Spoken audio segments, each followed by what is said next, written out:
All right, going to try to give a beginning of the year update, I guess. Since this is the start of the season, or part way into the start, I've got a whole mess of work sitting here in front of me. Get ready for the beginning. The year was a big learner, so I learned a lot of stuff, and I'm going to try to reiterate that now, partially just to help me remember what it is I'm trying to do for next year. So picked up a wax melter in the stuff I bought, which is pretty handy when you have all these nasty combs to straighten out. Melts it right out of there. So anyway,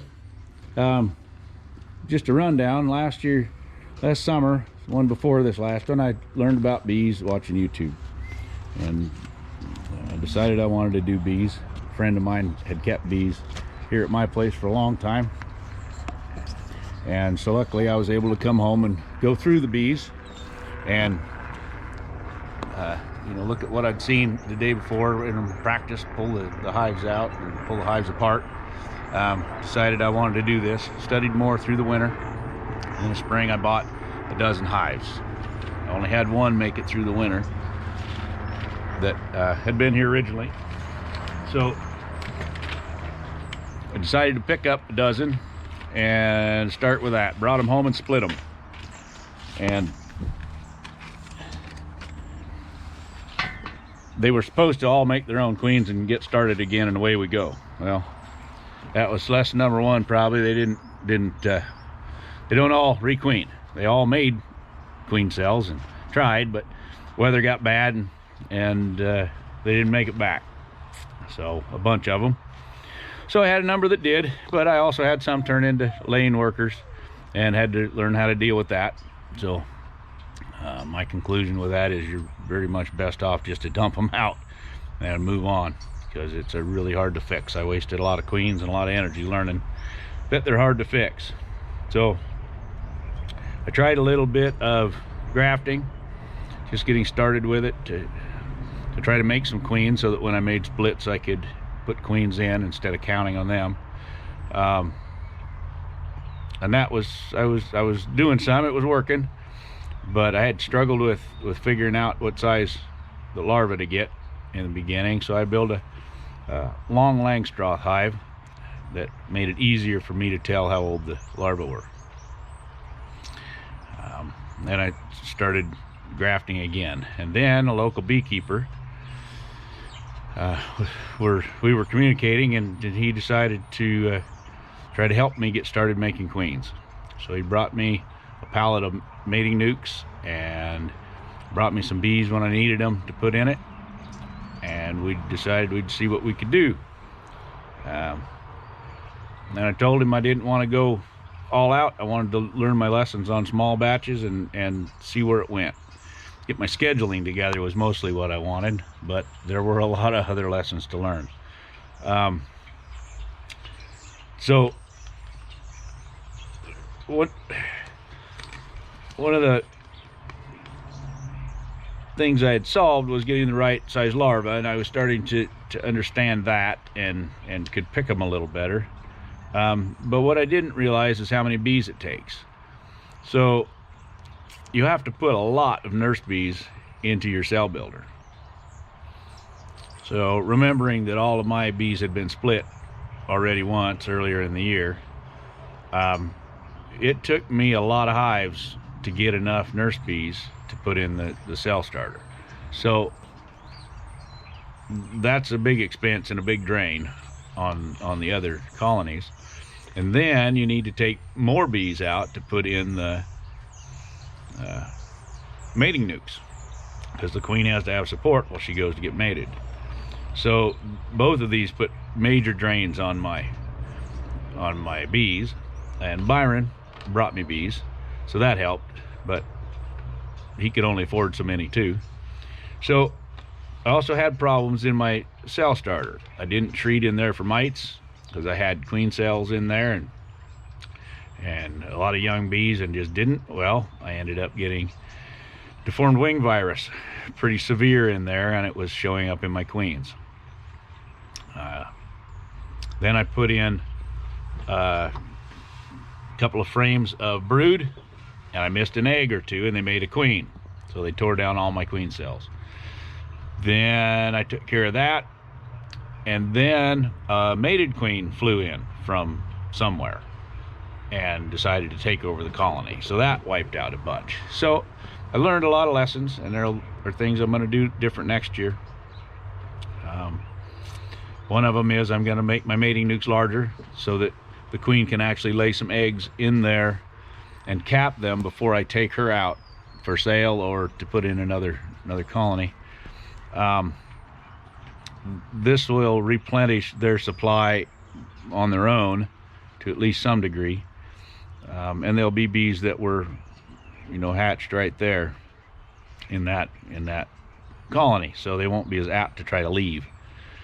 So that was the other problem with some of the mating nukes, was the bees would just leave if they didn't think they had a queen or no reason to stay. And a virgin queen doesn't put out enough pheromone to hold them. So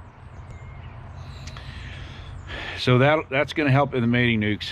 I'm going to put queen excluders all over on my cell builder so that I can't get a queen in there, and where the fresh brood goes in, it will be below in the bottom box.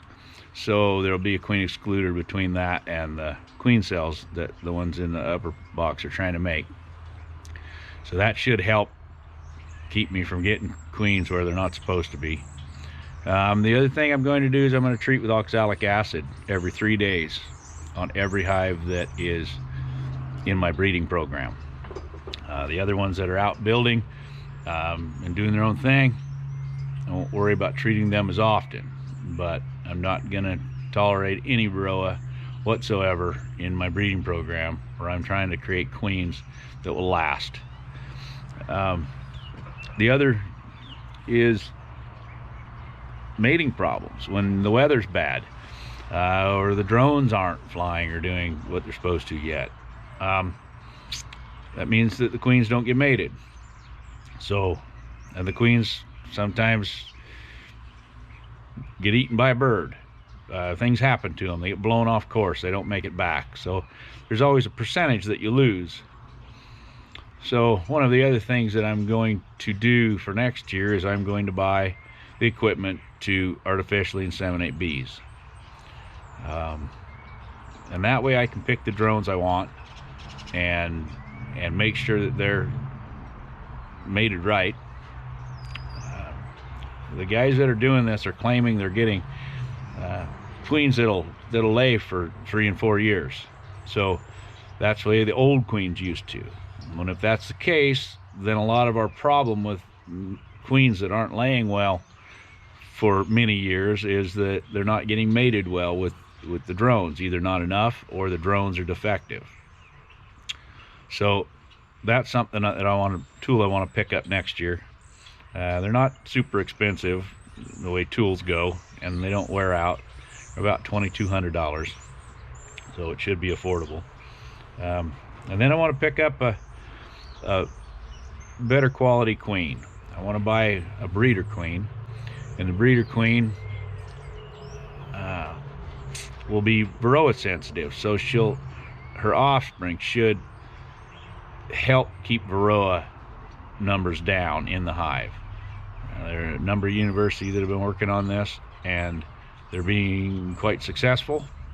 So if I can get some of this started, and I'd like to get some of those queens to Byron and see what they do in the commercial setting, if they will lay longer and take care of their own Varroa issues, then this seems to me like it would be a worthwhile deal, especially for a beekeeper.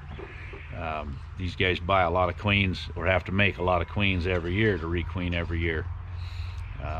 And then some of those, like I said, aren't doing well. If they didn't get mated well, then as soon as you put them in, they're laying, but the bees start to supersede her. They want to get rid of her.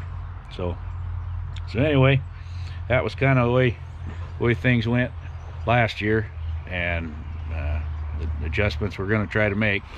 So I got equipment to go through and get ready, and wax to melt and comb to build, and we'll see if we can see if we can try her again next year.